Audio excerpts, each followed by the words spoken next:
War is hell, lest you doubt me.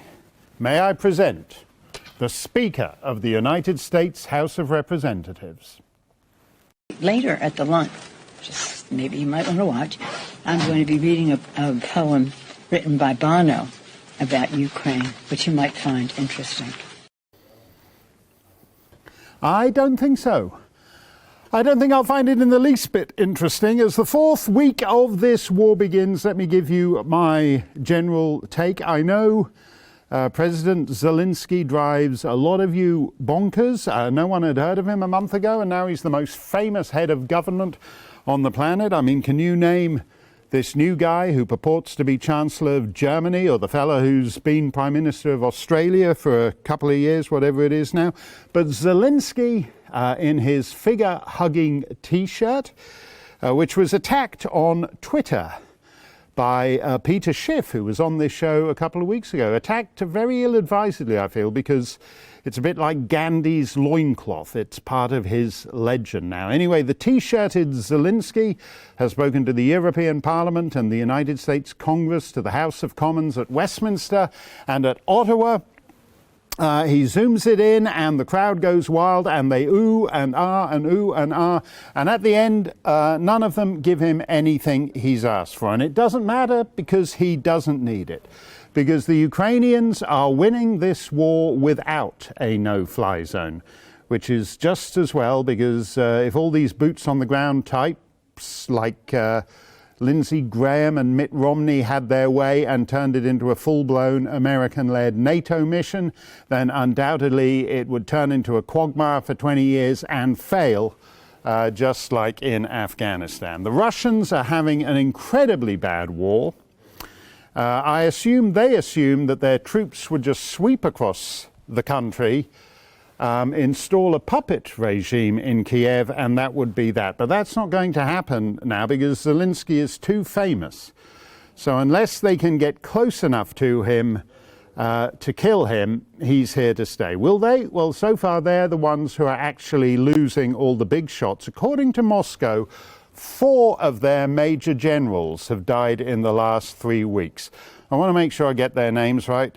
Sukhovetsky, Gerasimov, Kolesnikov and Mitayev.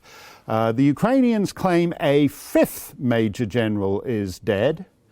Now, the Russians sent 20 major generals into Ukraine. So according to whether you believe the Kremlin or Kiev, between 20 and 25% of those major generals, those Russian major generals, are dead. That's an extraordinarily high rate of attrition. And it's because they're having to lead from the front because the Russian troops are demoralized and ineffective and keep trying to run away. Meanwhile, the Ukrainians report that some 13,000 Russian troops are dead. The US says, no, it's more like 7,000. I wouldn't take either of those at face value.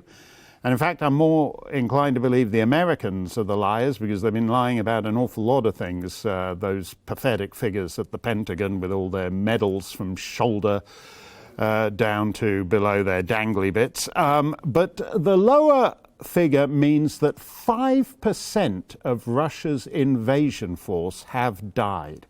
And that too is extraordinary because that's twice as high as the total number of American, British and Allied deaths in Afghanistan over 20 years. 3,500. In fact, it's more or less equivalent to total deaths in Afghanistan and Iraq combined, and the Russians have ramped that up in just 3 weeks.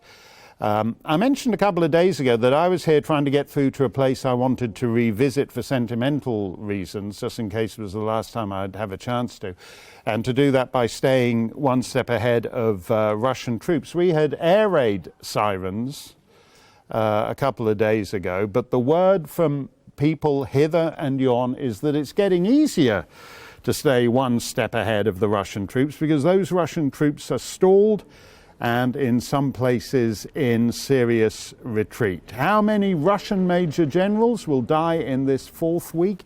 How many more poor bloody infantrymen will die in this next week? I mentioned yesterday the most striking feature of all the Ukrainians I've spoken to, the cold contempt.